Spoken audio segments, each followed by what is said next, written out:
কোরআন এবং হাদিসের আলোচনা শুনে এবং বলেন, এক নম্বর লাভ, ইল্লা হাফাতহুমুল মালাইকা, এই মুহূর্তে আমাদেরকে ফেরেশতারা বেষ্টন করে রাখছেন। দুই নম্বর, গশিয়াতহুমুর রাহমা, আল্লাহ তাআলার রহমত আমাদেরকে ঢেকে রাখছেন।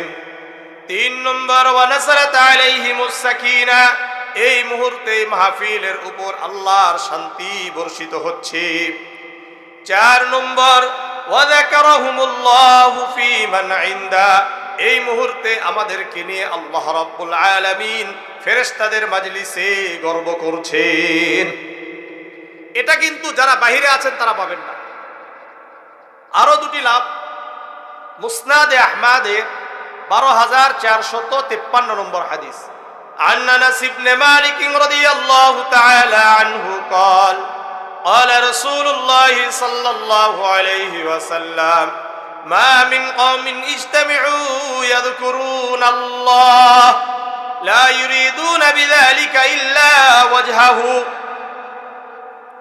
আনাস ইবনে মালিক রাদিয়াল্লাহু তাআলা আনহু বর্ণনা করেন, আল্লাহর রাসূল সাল্লাল্লাহু আলাইহি ওয়াসাল্লাম বলেন, যারা একমাত্র আল্লাহকে খুশি করার জন্য একত্রিত হয়ে কোরআন এবং সুন্নাহর আলোচনা শুনে, লা ইউরিদুনা বিযালিকা ইল্লা ওয়াজহাহু, আল্লাহর সন্তুষ্টি ছাড়া আর কোনো উদ্দেশ্য থাকে না, ইল্লা নাদাহুম মুনাদিম মিনাস সামা, আসমান থেকে একজন ঘোষণাকারী ঘোষণা করতে থাকে, আন কুমু মাগফুরাল লাকুম, তোমরা মাহফিল শেষ করে এমন ভাবে বাড়িতে ফিরে যাবে, আল্লাহ রাব্বুল আলামিন তোমাদের গুনাহগুলো ক্ষমা করে দিবেন।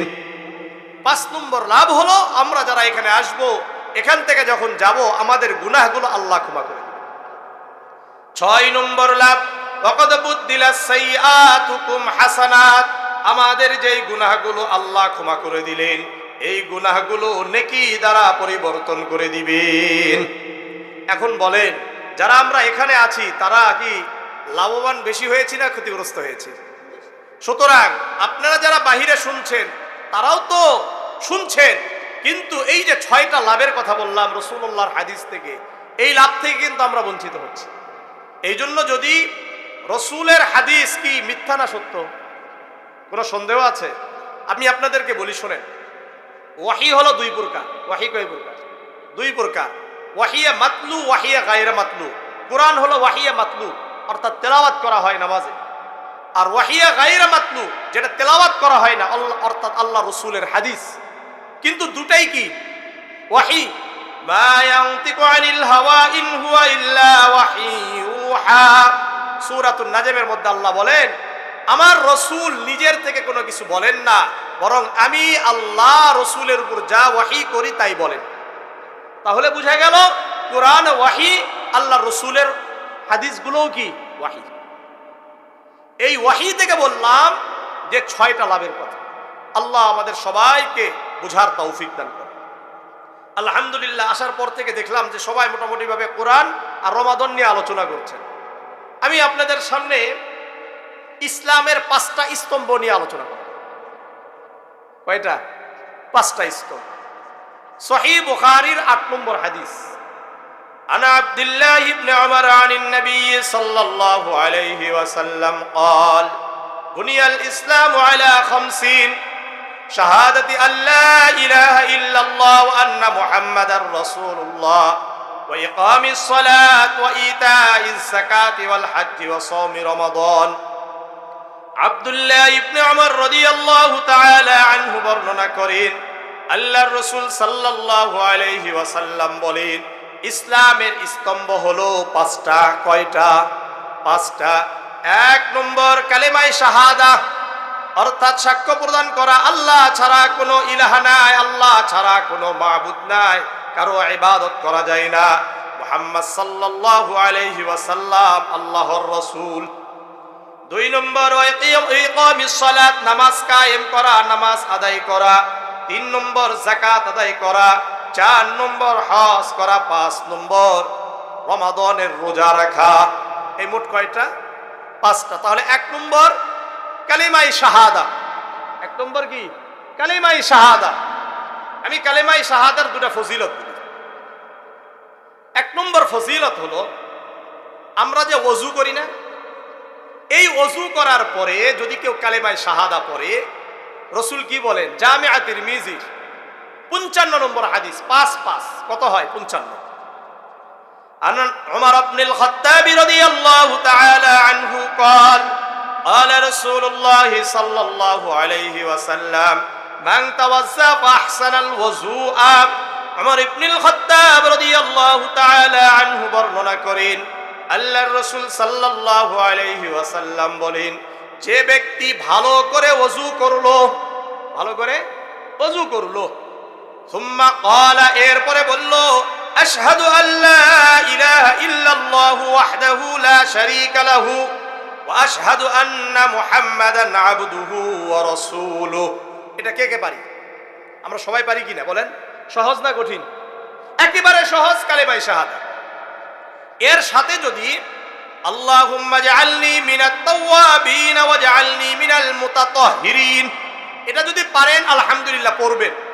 আর যদি না পারেন তাহলে পড়ার দরকার নাই, শুধুমাত্র কালেমায়ে শাহাদা পড়বেন। ওযুর পরে যদি কোনো ব্যক্তি কালেমায়ে শাহাদা পড়ে, রাসূল বলেন, ফুতিহাত লাহু সামানিয়াতু আবওয়াবিল জান্নাহ, ওই ব্যক্তির জন্য জান্নাতের 8টি দরজাই খুলে দেওয়া হয়। ইয়াদখুলুহা মিন আইয়িব শাআ, আল্লাহর রাসূল বলেন, ওই ব্যক্তি জান্নাতের 8টি দরজার মধ্যে হতে যেই দরজা দিয়ে ইচ্ছে ওই দরজা দিয়ে জান্নাতে প্রবেশ করবে। কালেমায়ে শাহাদা। এই জন্য আমরা যারা আগে ওযু করার পরে কালেমায়ে শাহাদা পড়তাম না, এখন থেকে পড়বো ইনশাআল্লাহ, মাশাআল্লাহ। আরেকটা ফায়দার কথা বলি, লাভের কথা বলি।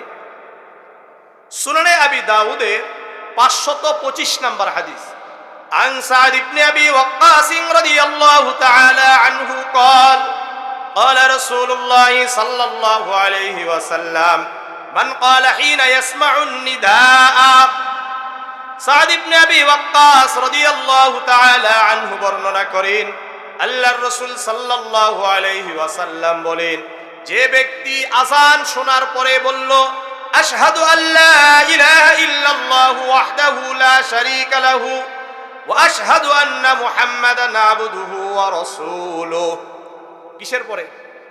আযানের পরে। এরপরে রাদিতু বিল্লাহি রাব্বান ওয়া বিল ইসলামি দীনান ওয়া বিমুহাম্মাদিন নাবিয়্যা, এটাও পারি তো? পারি না? কালিমায়ে শাহাদাও পারি, রাদিতু বিল্লাহি রাব্বান ওয়া বিল ইসলামি দীনান ওয়া বিমুহাম্মাদিন নাবিয়্যান, এটাও পারি, কিন্তু আমলটা অনেকের জানা নাই। আল্লাহর রাসূল বলেন, গুফিরা লাহু, ওই ব্যক্তির পিছনের গুনাহ আল্লাহ ক্ষমা করে দেন।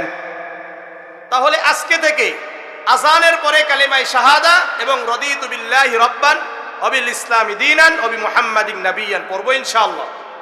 আযানের সাথে মূলত হলো 5টা আমলের সম্পৃক্ততা রয়েছে। কয়টা আমল? 5টা। আমরা সাধারণত খালি আল্লাহুম্মা রাব্বা হাযিহি দাওয়াতিত তাম্মা পড়ি, এছাড়া আর কোনো আমলের দিকে আমাদের খেয়াল নাই। অথচ হাদিস দ্বারা কয়টা আমল? 5টা। 2টা আমল বললাম, কালিমায়ে শাহাদা, রাদিতু বিল্লাহি রাব্বান।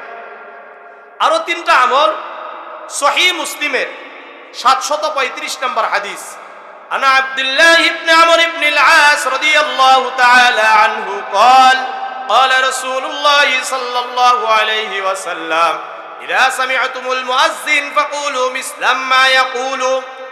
আব্দুল্লাহ ইবনে আমর ইবনে আল-আস রাদিয়াল্লাহু তাআলা আনহু বর্ণনা করেন, আল্লাহর রাসূল সাল্লাল্লাহু আলাইহি ওয়াসাল্লাম বলেন, যখন তোমরা মুয়াজ্জিনের আযান শোনো, মুয়াজ্জিন যা বলে তোমরা তা বলো। মুয়াজ্জিন যা বলবে তোমরা তা বলবা। তাহলে বুঝা গেল আযানের সময় একটা আমল হলো মুয়াজ্জিন যা বলে তোমরা তা বলো, এটা হলো ওয়াজিব। কি? ওয়াজিব। যদি কেউ আযানের সময় অন্যান্য কাজ করে, কথা বলে, তাহলে সে গুনাহগার হবে। এই সময় আযানের উত্তর দিতে হবে। আযানের উত্তর আমরা দিব কিভাবে? সুনানে আবি দাউদের 527 নম্বর হাদিস, عن عمر بن الخطاب رضي الله تعالى عنه قال قال رسول الله صلى الله عليه وسلم إذا قال المؤذن الله أكبر, আল্লাহর রাসূল বলেন, যখন মুয়াজ্জিন বলবে আল্লাহু আকবার, قال أحدهم الله أكبر, তোমরাও বলবা আল্লাহু আকবার। যখন মুয়াজ্জিন বলবে আশহাদু আল্লা ইলাহা ইল্লাল্লাহ, তোমরাও বলো আশহাদু আল্লা ইলাহা ইল্লাল্লাহ। ওয়াইদা ক্বালাল মুআজ্জিন, যখন মুয়াজ্জিন বলবে আশহাদু আন্না মুহাম্মাদার রাসূলুল্লাহ, তোমরা কি বলবা? বলেন বলেন। আশহাদু আন্না মুহাম্মাদার রাসূলুল্লাহ, অনেকে কি বলে? সাল্লাল্লাহু আলাইহি সাল্লাম বলে। এটা ভুল। কি বলতে হবে? আশহাদু আন্না মুহাম্মাদার রাসূলুল্লাহ। ইযা ক্বালাল মুআজ্জিন হাইয়া আলাস সালাহ, যখন মুয়াজ্জিন বলবে হাইয়া আলাস সালাহ, তোমরা বলো লা হাওলা ওয়ালা কুওয়াতা ইল্লা বিল্লাহ। যখন মুয়াজ্জিন বলবে হাইয়া আলাল ফালাহ, তোমরা বলো লা হাওলা ওয়ালা কুওয়াতা ইল্লা বিল্লাহ। যখন মুয়াজ্জিন বলবে আল্লাহু আকবার, তোমরাও বলো আল্লাহু আকবার। যখন মুয়াজ্জিন বলবে লা ইলাহা ইল্লাল্লাহ, তোমরাও বলো লা ইলাহা ইল্লাল্লাহ। করা যাবে? আসসালাতু খায়রুম মিনান নাওম বললে কদ সাদাকতা ওয়া বাররতা। আর যখন ইকামতের মধ্যে বলবে কদ কামাতিস সালাহ, তখন আমরা বলবো কদ আকামাহাল্লাহ ওয়া আদামাহা। মনে থাকবে না ইনশাআল্লাহ? মাশাআল্লাহ। তো তাহলে আযানের সাথে এক নম্বর আমল হলো আযানের উত্তর দেওয়া, এটা ওয়াজিব। এরপরে রাসূল কি বলেন? আযান শেষ, থুম্মা সাল্লু আলাইয়া ফাইন্নাহু মান সাল্লা আলাইয়া সালাতান ওয়াহিদাতান সাল্লাল্লাহু আলাইহি বিহা 10 সালাওয়াত। এরপরে যখন আযান শেষ হয়ে যাবে, সঙ্গে সঙ্গে তোমরা আমার উপর দরুদ পাঠ করবে, সাল্লাল্লাহু আলাইহি ওয়াসাল্লাম বলো, আল্লাহুম্মা সাল্লি আলা মুহাম্মাদ ওয়া সাল্লিম বলো। কেননা যে ব্যক্তি আমার উপর একবার দরুদ পাঠ করে, সঙ্গে সঙ্গে আল্লাহ রাব্বুল আলামিন তার উপর 10টি রহমত বর্ষণ করে। কয়টা? 10টা। তাহলে দ্বিতীয় আমল হলো আযানের পরে দরুদ পাঠ করা। 3 নম্বর, তুম্মা সাল্লাল্লাহু আলাইহিল ওয়াসিলা, তোমরা আমার কাছে, আল্লাহর কাছে আমার জন্য ওসিলা চাও। কি চাইতে হবে? ওসিলা। ওসিলা কি জানেন নাকি আপনারা? মাধ্যম না, ওসিলা মানে মাধ্যম না এখানে। ফাইন্নাহা মানসিলাতুন ফিল জান্নাহ, জান্নাতের একটা মর্যাদার নাম হলো ওসিলা। জান্নাতের একটা সিংহাসন, একটা মর্যাদার নাম কি? বলেন বলেন। ওসিলা। লা তানবাগি লিআবদিন মিন ইবাদিল্লাহ ওয়া আরজু আন আকুনা আনা হুয়া। আল্লাহর রাসূল বলেন, আল্লাহর কোন বান্দা ওই মর্যাদা, ওই ওসিলা পাবে না, আমি আশা করি ওই ওসিলা আমি পাবো। ফামান সাআলাল্লাহ লিল ওয়াসিলা, যে ব্যক্তি আযানের পরে আমার জন্য আল্লাহর কাছে ওসিলা চাইবে, হাল্লাত লাহু শাফাআতি ইয়াউমাল কিয়ামা, ওই ব্যক্তির জন্য কিয়ামতের ময়দানে আমার শাফাআত ওয়াজিব হয়ে যাবে। তো ওসিলাটা চাইবেন কিভাবে? সহিহ বুখারীর 614 নম্বর হাদিস, আন জাবির ইবনে আব্দুল্লাহ রাদিয়াল্লাহু তাআলা আনহু قال قال رسول الله صلى الله عليه وسلم মান ক্বালা হিনা ইয়াসমাউল মুআজ্জিন, যে ব্যক্তি মুআজ্জিনের আযান শোনার পরে বলল আল্লাহুম্মা রাব্বা হাযিহিদ দাওয়াতিত তাম্মা ওয়াস সালাতিল কাইমা, এরপরে কি? আতি মুহাম্মাদানিল, ওসিলা পাওয়া গেছে। এটাই হলো ওসিলা। এখানে অর্থ কি? আতি মুহাম্মাদানিল ওয়াসিলা, আল্লাহ মুহাম্মদ সাল্লাল্লাহু আলাইহি ওয়াসাল্লামকে আপনি ওসিলা দান করেন। আপনি আমি যদি এই দোয়া করি আযানের পরে, তাহলে রাসূলের জন্য ওসিলা চাওয়া হবে। আতি মুহাম্মাদানিল ওয়াসিলাতা ওয়াল ফাদিলা ওয়াবআসহু মাকামান মাহমুদানিল্লাযী ওয়া'আদতা ইন্নাকা লা তুখলিফুল মিআদ। আল্লাহর রাসূল বলেন, হাল্লাত লাহু শাফাআতি ইয়াউমাল কিয়ামা, আযানের পরে এই দোয়ার মাধ্যমে আমার জন্য, যে ব্যক্তি আল্লাহর কাছে আমার জন্য ওসিলা চাইবে, তার জন্য কিয়ামতের ময়দানে আমার শাফাআত ওয়াজিব হয়ে যাবে। তাহলে মূলত আমি যেটা বুঝাইতে চেয়েছি, আযানের সাথে সম্পৃক্ত আমল কয়টা? 5টা। আযানের উত্তর দেওয়া, আযানের পরে দরুদ পড়া, কালেমায়ে শাহাদা পড়া, রাদিতু বিল্লাহি রাব্বান নবিল ইসলামি দীনান নবী মুহাম্মাদিন নাবিয়ান, এটা পড়া, আর আল্লাহর রাসূলের জন্য ওসিলা চাওয়া, মানে আল্লাহুম্মা রাব্বা হাযিহিদ দাওয়াতিত তাম্মা। আমার কথা কি পরিষ্কার হয়েছে? বুঝতে পেরেছেন সবাই? কারা কারা বুঝছেন বিষয়টা? সবাই? মাশাআল্লাহ, আল্লাহ আমাদেরকে কবুল করেন।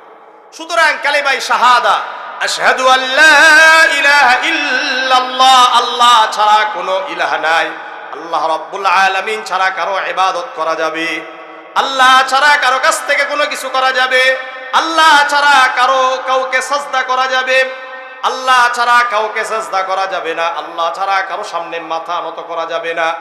সূরাতুল আনআমের 162 নম্বর আয়াতে আল্লাহ বলেন, কুল ইন্না সলাতি ওয়া নুসুকি ওয়া মাহইয়ায়া ওয়া মামাতি লিল্লাহি রাব্বিল আলামিন।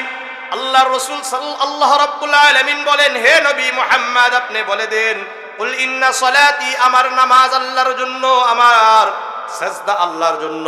এই জন্য আল্লাহ ছাড়া কোনো পীরকে সাজদা করা যাবে না, আল্লাহ ছাড়া কোনো মাজারে সাজদা করা যাবে না, আল্লাহ ছাড়া কাউকে সাজদা করা যাবে না। ওয়া নুসুকি, আমার কুরবানি আল্লাহর জন্য। কুরবানি কার জন্য? আল্লাহর জন্য। এই জন্য একমাত্র কার নামে কুরবানি দিতে হবে। কিন্তু আমাদের সমাজের মধ্যে কুরবানির দিনে কি বলে? কার কার নামে কুরবানি হবে বলে কি বলে না? এই বলে কি বলেন আপনাদের? এটা বলা যাবে না। আমাদেরকে বলতে হবে কার কার পক্ষ থেকে হবে। কি বলতে পারে? কার কার পক্ষ থেকে হবে।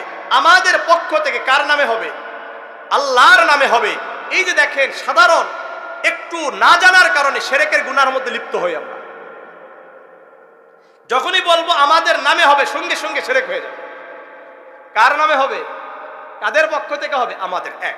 দ্বিতীয় ব্যাপার হলো, এই দিনে নাম লেখেন। কি লেখেন? নাম লেখেন। কেন? ইন্নাহু আলিমুম বিযাতিস সুদূর, নিশ্চয় আল্লাহ রাব্বুল আলামিন আমার আপনার অন্তরের অবস্থা জানেন কি জানেন না?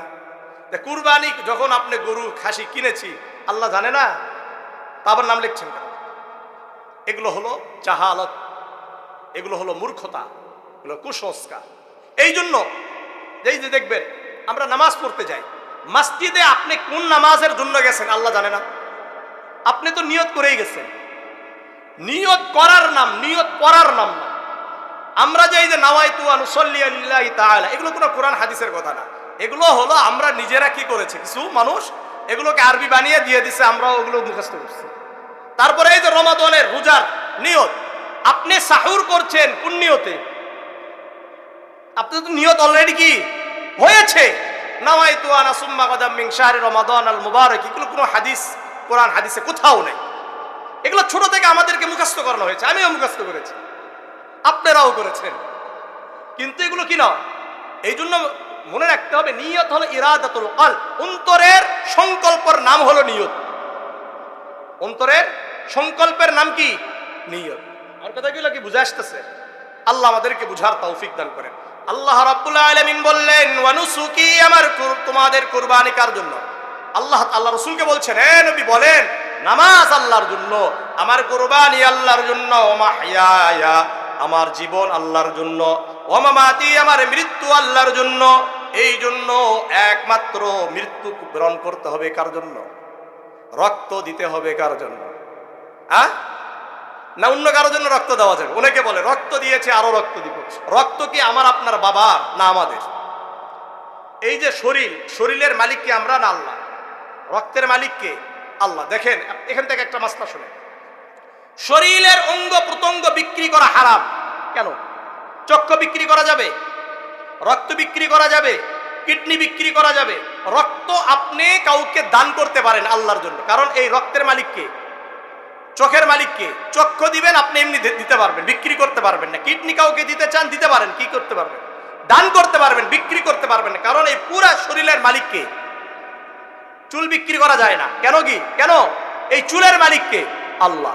সুতরাং আমার আপনার সমস্ত কিছুর যে মালিক, একমাত্র তার জন্যই রক্ত দিতে হবে। অন্য কারো জন্য রক্ত দেওয়া যাবে না, জীবনও দেওয়া যাবে। এই জন্য ইসলাম প্রতিষ্ঠার জন্যই আপনি রক্ত দিতে পারেন, জীবন দিতে পারেন। আল্লাহ আমাদেরকে বুঝার তৌফিক দান করেন। তাহলে আল্লাহ তাআলা ছাড়া কাউকে মানা যাবে না, আল্লাহ তাআলার সাথে কাউকে শিরক করা যাবে না। সহিহ বুখারী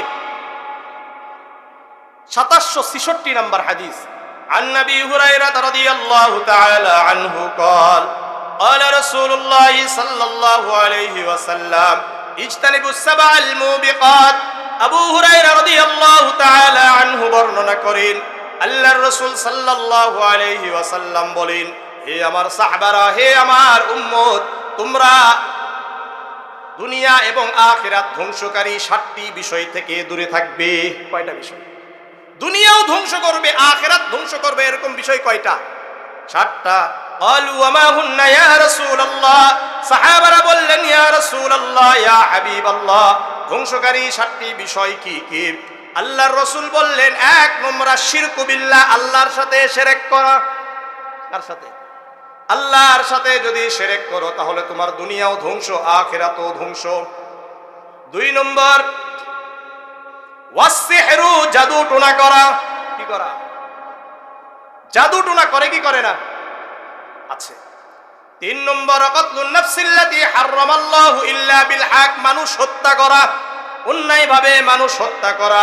4 নম্বর ওয়া আকলুর রিবা, সুদ খাওয়া। আপনাদের সমাজে আছে সুদ বেশি আছে না কম আছে?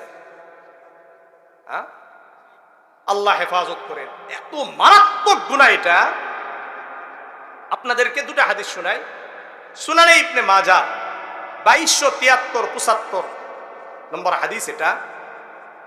عن أبي هريرة رضي الله تعالى عنه قال قال رسول الله صلى الله عليه وسلم الربا 70 حوبا أيسرها أن ينكح الرجل أمه। আবু হুরায়রা রাদিয়াল্লাহু তাআলা আনহু বর্ণনা করেন, আল্লাহর রাসূল সাল্লাল্লাহু আলাইহি ওয়াসাল্লাম বলেন, সুদের গুনাহ হলো 70 থেকে 73টি বড় বড় গুনাহ। 70 থেকে 73টি গুনাহ। আইসারুহা আইয়ানকিহার রাজুলু উম্মাহু, সবচাইতে ছোট গুনাহ হলো নিজের মায়ের সাথে প্রকাশ্যে জিনা করা। এত বড় গুনাহ। আল্লাহ আমাদেরকে হেফাজত করেন, আল্লাহ আমাদেরকে হেফাজত করেন, আল্লাহ আমাদেরকে হেফাজত করেন। عن أبي هريرة رضي الله تعالى عنه قال قال رسول الله صلى الله عليه وسلم رأيت ليلة أسري بي على قوم بطونهم كالبيوت فيها الحياة ترى من خارج بطونهم।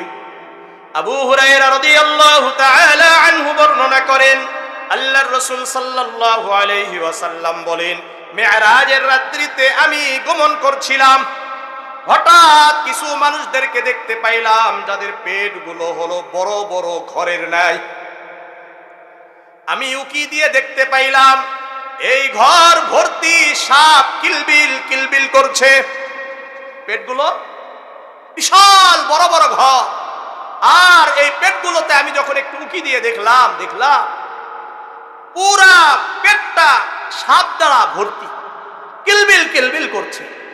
আমি জিজ্ঞাসা করলাম, মান হাউলাই ইয়া জিবরিল, আমি জিজ্ঞাসা করলাম, হে জিবরিল এরা কারা?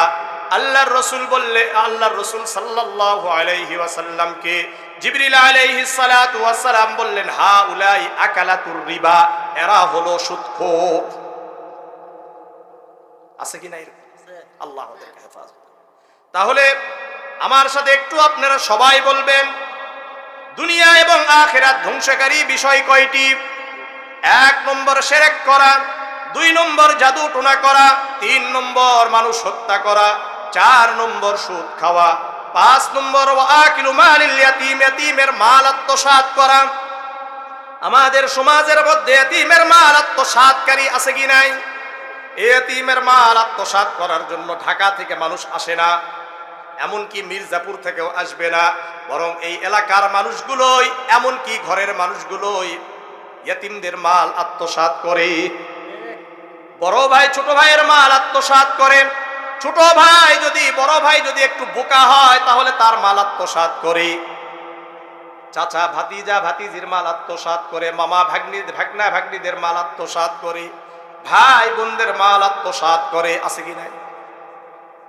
এমনও কিছু ভাই আছে এতটাই নির্লজ্জ অসভ্য, বোনেরা যদি বিবাহের পরে এসে বলে যে ভাইজান আমাদের সম্পদগুলো যদি একটু বুঝিয়ে দিতেন, তখন এই নির্লজ্জ অসভ্য লোভী কিছু ভাই আছে, এরা বলে তাহলে কি সম্পর্ক রাখবি না? মানে সম্পদ তোরা যদি নিয়ে যাস তাহলে সম্পর্ক থাকবে না। এরকম নির্লজ্জ অসভ্য লোভী ভাই আছে কি নাই? আমি বলি এরকম নির্লজ্জ অসভ্য লোভী ভাইদের সাথে সম্পর্ক না রাখা এটা কি? আল্লাহ আমাদেরকে হেফাজত করে। এখন সম্পর্ক যে রাখবেন না ব্যাপারটা এমন নয়, মানে এই সমস্ত ভাইদের কাছ থেকে দূরে থাকাই ভালো। মাঝে মাঝে হাই হ্যালো দিয়ে খবর নিবেন, কিন্তু এদের সাথে ওই রকম সম্পর্ক রাখা যাবে না যে আসবেন আর যাবেন। এমনি খোঁজ খবর রাখবেন, কারণ আত্মীয়তা ছিন্ন করা আবার যায় না। কিন্তু লুবিদের থেকে, নির্লজ্জ থেকে, অসভ্যদের থেকে একটু তো দূরে থাকা কি ভালো না? আল্লাহ আমাদের সবাইকে সহি বুঝদান করে। কয় নম্বর গেল? 5। 7 নম্বর, 6 নম্বর, ওয়াত্তাওয়াল্লি ইয়াউমাজ যাহাব, যুদ্ধের ময়দান থেকে পলায়ন করা। 7 নম্বর, ওয়াকাসফুল মুহসানাতিল মুমিনাতিল গাফিলাত, সতী সাধবী নারীর উপর অপবাদ দেওয়া, জিনার অপবাদ দেওয়া। তাহলে আমার এই হাদিসের মূল উদ্দেশ্য আজকের আলোচনা, শিরক করা যাবে না। কালিমায়ে শাহাদাত, আশহাদু আল্লা ইলাহা ইল্লাল্লাহ। শিরক এত মারাত্মক গুনাহ, মুসনাদে আহমদের 22,075 নম্বর হাদিস। এই হাদিসটা সবাই মনোযোগ দিয়ে শুনবেন, আগের হাদিসগুলো প্রত্যেকটা হাদিস, কারণ আমি আমার ব্যক্তিগত কোনো কথা বলি না, যা বলবো কোরআন হাদিস থেকে বলবো, যেটা আপনাদের লাভ হবে। এই পর্যন্ত কি নিজের থেকে কিছু বলছি? মুসনাদ আহমদের 22,075 নম্বর হাদিস, আন মুআয ইবনে জাবাল রাদিয়াল্লাহু তাআলা আনহু قال আওসানি রাসূলুল্লাহ সাল্লাল্লাহু আলাইহি ওয়াসাল্লাম বিআশরি কালিমাত। মুআয ইবনে জাবাল রাদিয়াল্লাহু তাআলা আনহু বর্ণনা করেন, আল্লাহর রাসূল সাল্লাল্লাহু আলাইহি ওয়াসাল্লাম আমাকে 10টি উপদেশ দিয়েছেন। কয়টা উপদেশ? 1 নম্বর, লা তুশরিক বিল্লাহি শাইআন ওয়া ইন কুতিলতা ওয়া হুররিকতা। হে মুআয, তুমি শোনো এবং কিয়ামত পর্যন্ত মানুষকে তুমি জানিয়ে দাও, তোমরা আল্লাহর সাথে কাউকে শরীক করবে না, যদিও তোমাকে হত্যা করা হয় অথবা আগুনে জ্বালিয়ে দেওয়া হয়, এরপরেও আল্লাহর সাথে কাউকে শরীক করবে না। 2 নম্বর, ওয়ালা তাউকুন্না ওয়ালিদাইক ওয়া ইন আমরাকা আন তাখরুজা মিন আহলিকা ওয়া মালিক। পিতা মাতার অবাধ্য হবে না, যদিও পিতা মাতা তোমাদেরকে ঘর থেকে বের করে দেয়, সম্পদ থেকে বঞ্চিত করে, এরপরেও পিতা মাতার অবাধ্য হওয়া যাবে না। আর আমাদেরকে কিছু অল্প দিলে আমাদের মাথা নষ্ট, বাবা মায়ের বিরোধিতা করি কি করি না? অথচ রাসূল বলছেন যদি বাড়ি থেকে বের করে দেয়, সম্পদ থেকে বঞ্চিত করে, এরপরেও পিতা মাতার অবাধ্য হওয়ার কোনো সুযোগ নেই। 3 নম্বর, ওয়ালা তাতরুকান্না সালাতান মাকতুবাতান মুতাআম্মিদান ফাইন্না মান তারাকা সালাতান মাকতুবাতান মুতাআম্মিদান ফাকাদ বারিআত মিনহু জিম্মাতুল্লাহ। আল্লাহর রাসূল বলেন 3 নম্বর, 5 ওয়াক্ত নামাজের 1 ওয়াক্ত নামাজও ছাড়বে না। যে ব্যক্তি 5 ওয়াক্ত নামাজের 1 ওয়াক্ত নামাজও ছেড়ে দেয়, ওই ব্যক্তি আল্লাহর দায়িত্ব থেকে বেরিয়ে যায়। তাহলে 5 ওয়াক্ত নামাজের 1 ওয়াক্ত নামাজও ছাড়া যাবে। 4 নম্বর, ওয়ালা তাশরাবান্না খামরান ফাইন্নাহু রাসু কুল্লি ফাহিশা। মদ পান করবে না, কেননা মদ সকল প্রকার খারাপের মূল, অর্থাৎ মাদক দ্রব্য সেবন করা যাবে না। মদের দ্বারা উদ্দেশ্য মাদক যা আছে, ফেন্সিডিল আছে, গাঁজা আছে, আরো যা আছে, কোনো কিছুই খাওয়া যাবে না। 5 নম্বর, ওয়াইয়াকা ওয়াল মাসিয়া ওয়া ইন্না বিল মাসিয়াতি হাল্লা সাখাতুল্লাহি আযজা ওয়া জাল্লা। গুনাহের কাছাকাছি যাওয়া যাবে না, কেননা গুনাহের কারণে আল্লাহর আযাব অবতীর্ণ হয়। 6 নম্বর, ওয়াইয়াকা ওয়াল ফিরার মিনাজ যাহাব ওয়া ইন হালাকান নাস। যুদ্ধের ময়দান থেকে পলায়ন করা যাবে না, কেননা যুদ্ধের ময়দান থেকে পলায়ন করা যাবে না, যদিও সকল মুজাহিদ শহীদ হয়ে যায়। 7 নম্বর, ওয়াইদা আসাবান নাস মুতুন ওয়া আনতা ফীহিম ফাসবুত। কোন এলাকায় যদি মহামারী হয় আর ওই এলাকায় যদি তোমরা থাকো, তাহলে বের হতে পারবা না। এই যে লকডাউন যে সিস্টেম, মহামারী হলে কি করতে হয়? লকডাউন দিতে হয়। এটা রাসূল বলে গেছেন। রাসূল কি বলছেন দেখেন, মহামারী যদি হয় আর তুমি যে এলাকায় থাকবা, এই এলাকা থেকে বের হবা না, এটাই তো লকডাউন নাকি? তাহলে লকডাউনের প্রবক্তা আমার আপনার নবী মুহাম্মদুর রাসূলুল্লাহ সাল্লাল্লাহু আলাইহি ওয়াসাল্লাম, তাই না?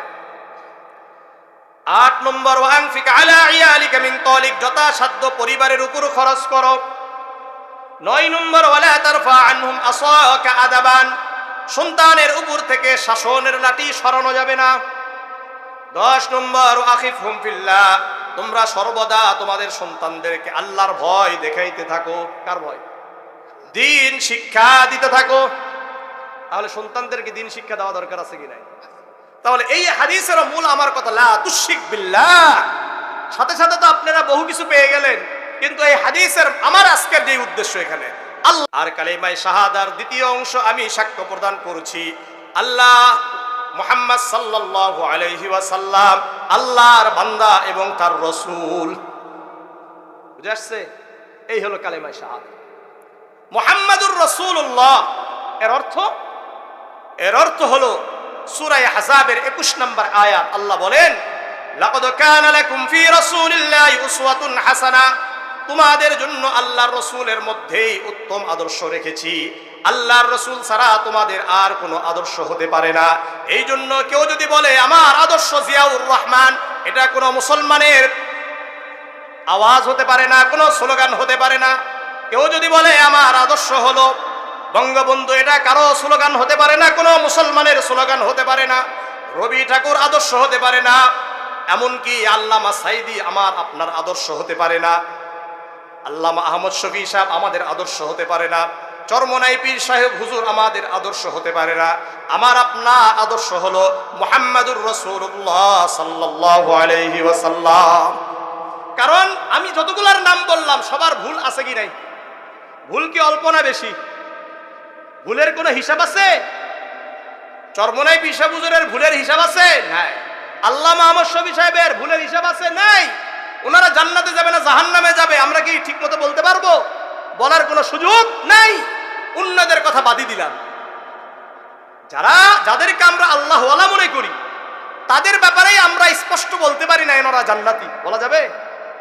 আমল করে গেছেন আলহামদুলিল্লাহ, দেখেছি, বলতে পারি আল্লাহ তাআলা যদি চান তাদেরকে জান্নাত দিতে পারেন, কিন্তু একেবারে কারণ তাদের ভিতরগত অবস্থা ভালো ছিল কিনা আমরা তো জানি না। জানি এই জন্য রাসূলুল্লাহ ছাড়া আমাদের আদর্শ আর কেউ হতে পারে না। সূরা আল ইমরানের 30 নম্বর আয়াত আল্লাহ বলেন, কুল ইন কুনতুম তুহিব্বুনাল্লাহ ফাত্তাবিউনি ইউহিব্বুকুমুল্লাহ ওয়া ইয়াগফির লাকুম যুনুবাকুম। হে নবী আপনি বলে দেন, কুল ইন কুনতুম তুহিব্বুনাল্লাহ, তোমরা যদি আল্লাহকে ভালোবাসো, আল্লাহর ভালোবাসা পেতে চাও, ফাত্তাবিউনি, আমি নবী মুহাম্মদকে অনুসরণ করো। এটা হলো আশহাদু আন্না মুহাম্মাদার রাসূলুল্লাহ। আমরা শুধুমাত্র আশহাদু আন্না মুহাম্মাদার রাসূলুল্লাহ পড়ি। এর অর্থ কি?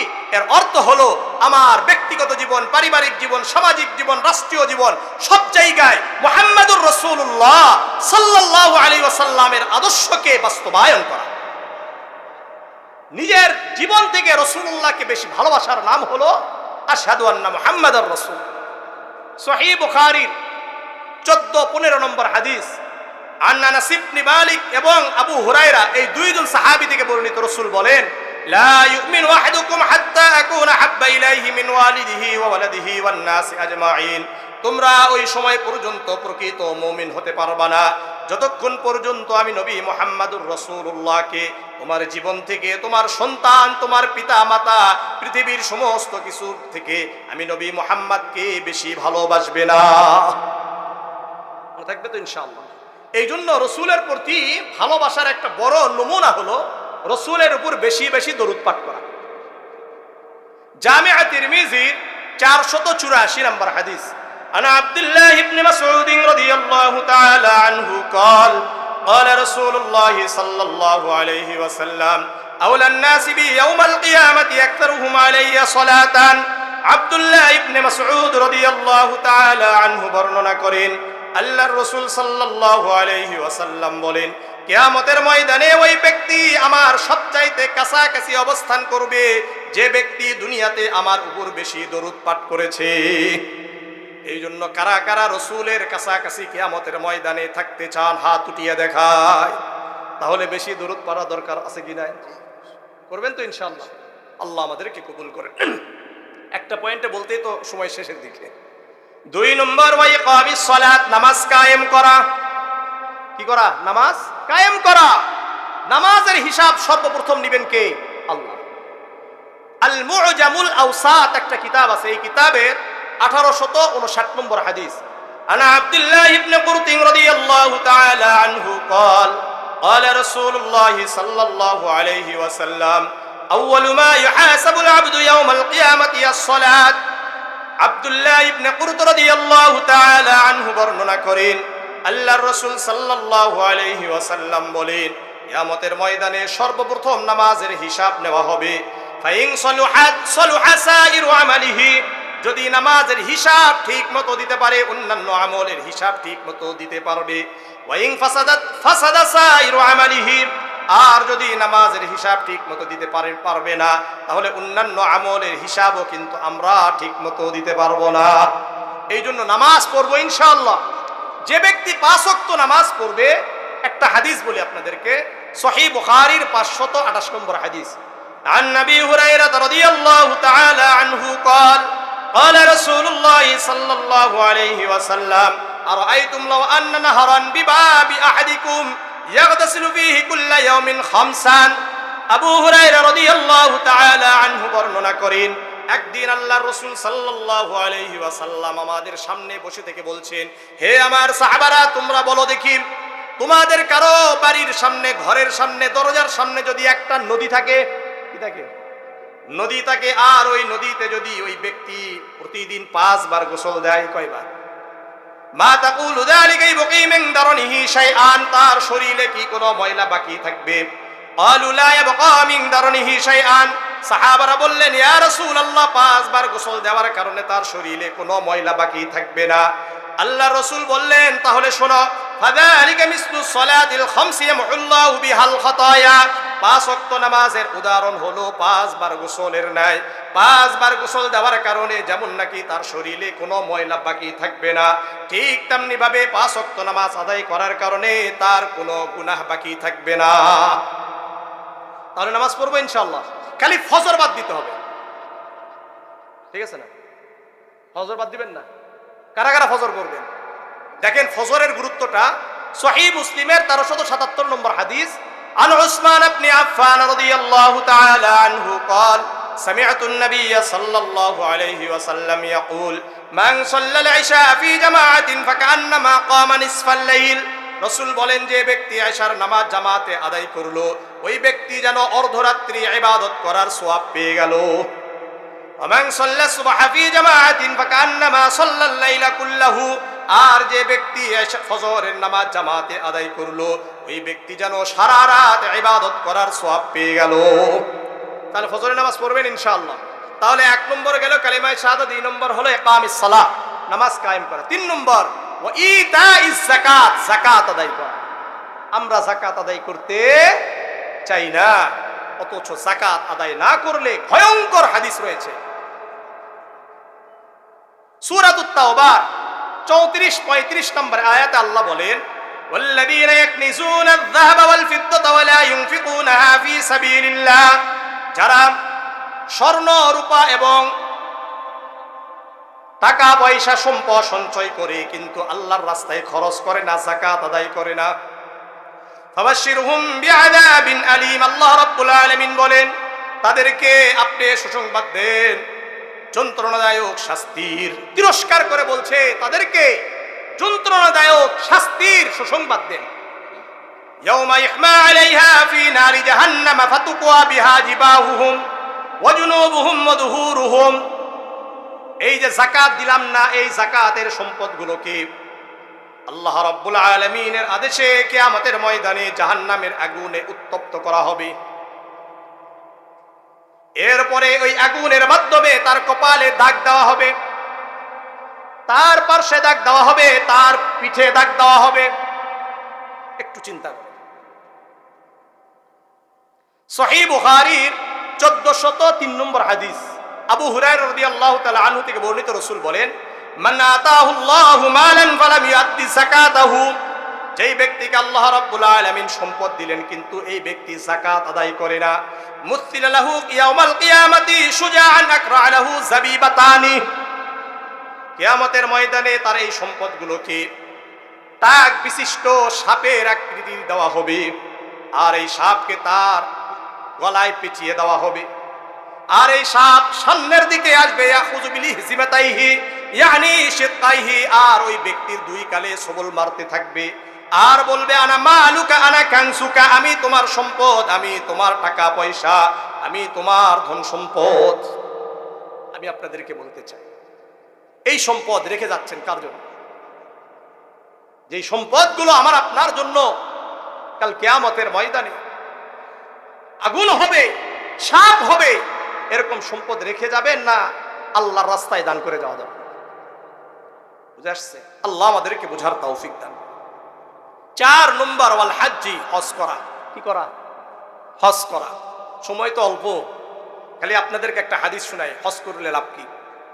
সহিহ বুখারীর 1519 নম্বর হাদিস, আবু হুরায়রা রাদিয়াল্লাহু তাআলা আনহু থেকে বর্ণিত, রাসূল বলেন, আল উমরাতু ইলাল উমরাহ কাফারাতুল লিমা বাইনাহুমা।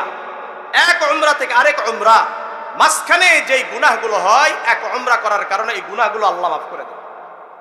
যদি আপনি মনে করলেন এই রমাদান মাসে একটা উমরা করেছেন, আগামীতে আবার কি করবেন? উমরা করবেন। এই যে মাঝের যে গুনাহগুলো আছে, সগীরা গুনাহ, আল্লাহ মাফ করে দিবেন। ওয়াল হাজ্জুল মাবরুর লাইসা লাহু জাযাউন ইল্লাল জান্নাহ।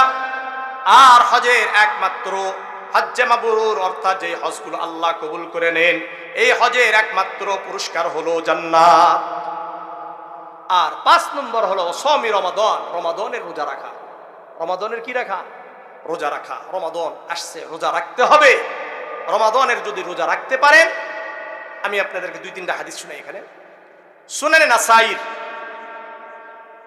2210 নম্বর হাদিস, আন আব্দুর রহমান ইবনে আউফ রাদিয়াল্লাহু তাআলা আনহু قال قال رسول الله صلى الله عليه وسلم ان الله قد فرض عليكم صيام رمضان। রাসূল বলেন, নিশ্চয় আল্লাহ রাব্বুল আলামিন তোমাদের উপর রমাদানের সিয়াম সাধনাকে ফরজ করেছেন। ওয়াসানানতু লাকুম কিয়ামাহু, আমি নবী রাসূল তোমাদের জন্য সালাতুত তারাবিহকে সুন্নাত করেছি। কি করেছি? কয় রাকাত? 20 রাকাত। এটার দলিল আছে আমার একটা, এটার উপরেই শুধু 20 আর 8-এর উপরে কোরআন এবং হাদিসের আলোকে পর্যাপ্ত নিরপেক্ষভাবে আলোচনা যদি কেউ শুনে, সেটা বলতে বাধ্য হবে যে 20 রাকাত করতে হবে। বুঝে আসছে? ওয়াসালানতু লাকুম কিয়ামাহু ফামান সামাহু ওয়া কামাহু ঈমানান ওয়া ইহতিসাবান। আল্লাহর রাসূল বলেন, যে ব্যক্তি ঈমান আর আশা নিয়ে রমাদানের রোজা রাখলো, সালাতুত তারাবিহের আদায় করলো, খরাজা মিন খতিআতিহি, ওই ব্যক্তি গুনাহ থেকে এমন ভাবে বেরিয়ে যায় ইয়াউমি ওয়ালাদাতু উম্মুহু, যেন আজকে তার মা তাকে প্রসব করেছে। তাহলে গুনাহ থেকে কারা কারা বের হতে চান? তাহলে রমাদানের রোজা ঠিকমতো আদায় করা দরকার, সালাতুত তারাবিহ আদায় করা দরকার। দেখেন, অন্য সময় কিন্তু রোজা রাখতে পারেন, কিন্তু সালাতুত তারাবিহ পড়া যায়? অন্য সময় কিন্তু সালাতুত তারাবিহ পড়া যায় না। এই জন্য সালাতুত তারাবিহ পড়বেন তো ইনশাআল্লাহ, পড়বেন তো ইনশাআল্লাহ। আর এই মাসে আপনি যদি একটা নফল আদায় করেন, 70টা নফল আদায় করার সমতুল্য সওয়াব। সহিহ ইবনে খুজাইমার 1887 নম্বর হাদিস, এটা সালমান ফারসি রাদিয়াল্লাহু তাআলা আনহু থেকে বর্ণিত লম্বা হাদিস। খাতাবানা রাসূলুল্লাহ সাল্লাল্লাহু আলাইহি ওয়াসাল্লাম ফি আখির ইয়াউমিন মিন শাবান। শাবানের শেষের দিনে আল্লাহর রাসূল আমাদের সামনে দাঁড়াতেন, দাঁড়িয়ে বলতেন, ইয়া আইয়ুহান নাস, হে লোক সকল শোনো, قد أظلكم شهر عظيم شهر مبارك شهر فيه ليلة خير من ألف شهر। তোমাদের সামনে একটি মহিমান্বিত, একটি বরকতপূর্ণ মাস আসছে। এই মাসে এমন একটি রাত্র রয়েছে যা 1000 মাস হতে উত্তম। লাইলাতুল কদর 1000 মাস হতে। জাআলাল্লাহু সিয়ামাহু ফারিজাতান ওয়া কিয়ামা লাইলিহি তাতাওয়ান। এই মাসে আল্লাহ তাআলা সিয়াম সাধনাকে ফরজ করেছেন, সালাতুত তারাবিহকে সুন্নাত করেছেন। কি করেছেন? সুন্নাত করেছেন। মান তাকাররাবা ফীহি বিখাসলাতিন মিনাল খায়র কানা কামান আদ্দা ফারিজাতান ফীমা সাওয়া। এই মাসে কোনো ব্যক্তি যদি একটি নফল আদায় করে, অন্য মাসে একটি ফরজ আদায় করার সমতুল্য সওয়াব দেন। ওমান আদ্দা ফীহি ফারিজাতান কানা কামান আদ্দা 70 ফারিজাতান ফীমা সাওয়া। এই মাসে কোনো ব্যক্তি যদি একটি ফরজ আদায় করে, অন্য মাসে 70টি ফরজ আদায় করার সমতুল্য সওয়াব আল্লাহ দান করেন। মান ফাত্তারা সাইমান, রাসূল বলেন, যে ব্যক্তি রমাদান মাসে কোনো একজন রোজাদারকে ইফতার করায়, কানা লাহু মাগফিরাতান লিযুনুবিহি, তার গুনাহ আল্লাহ মাফ করে দেন। ওয়া ইতকা রাকাবাতিহি মিনান নার, তাকে জাহান্নাম থেকে মুক্ত করে দিবেন। ওয়া কানা লাহু মিথলু আজরিহি মিন গায়রি আন ইয়ানকুসা মিন আজরিহি শাইউন। এরপরে আল্লাহর রাসূল বলেন, যেই ব্যক্তি রোজাদারকে ইফতার করালো, রোজাদারের যেই সওয়াব আল্লাহ তাআলা সমপরিমাণ সওয়াব যে ব্যক্তি ইফতার করিয়েছে তাকে দান করবে, কিন্তু রোজাদারের সওয়াবের মধ্যে কোনো কম করা হবে না। এখন সাহাবারা বললেন, ইয়া রাসূলুল্লাহ লাইসা কুল্লুনা নাজিদু মা নুফাত্তিরু বিহি সাইম। ইয়া রাসূলুল্লাহ, আমরা তো সবাই এমন ক্ষমতা রাখি না যে একজনকে তৃপ্ত সহকারে ইফতার করাবো। রাসূল বললেন, শোনো, ইয়াতিল্লাহু হাদা সওয়াব, আল্লাহ তাআলা এই সওয়াব দেওয়ার জন্য তৃপ্ত সহকারে খাওয়ানো কি নয়, দরকার নাই আলা মাসকাতি লাবানি, এক গ্লাস পানি পান করানোর মাধ্যমে ইফতার করাও, আও তামরাতিন, একটি খেজুরের মাধ্যমে করাও, আও শারবাতিন মিন মাইন, এক ঢোক দুধ অথবা এক গ্লাস পানি অথবা একটি খেজুরের মাধ্যমে করাও, আল্লাহ রাব্বুল আলামিন গুনাহ মাফ করে দিবেন, আল্লাহ রাব্বুল আলামিন জাহান্নাম থেকে মুক্ত করে দিবেন, আল্লাহ রাব্বুল আলামিন রোজাদারের সমতুল্য সওয়াব দান করবেন। ওমান আশবা সাইমান, আর যদি তৃপ্ত সহকারে খাওয়ান, আজকে যেভাবে আমাদের দিল খুলাসা জাহিদ ভাই সহ আপনাদের এলাকার যে মানুষগুলো রোজাদারদেরকে ইফতার করাবেন, রাসূল বলেন সাকাহুল্লাহু মিন হাউজি শারবাতান, আল্লাহ রাব্বুল আলামিন কিয়ামতের ময়দানে আমার হাউজে কাউসার থেকে এমন পানি পান করাবেন, জান্নাতে প্রবেশ করা পর্যন্ত আর তার পিপাসাই লাগবে না। তাহলে বলেন, আজকে যে আপনারা ইফতারের আয়োজন করেছেন, এটা করে লাভ হয়েছে না ক্ষতি হয়েছে? এই জন্য এরকম আরো আয়োজন দরকার আছে কি নাই? আরো বড় করে করবেন, আরো সহযোগিতা করবেন, ইনশাআল্লাহ আল্লাহ রাব্বুল আলামিন আপনার আমার জীবনের মধ্যে আল্লাহ বরকত দান করবেন। আর আমাদের দিল খুলাসা জাহিদ ভাই অনেক ভালো মানুষ।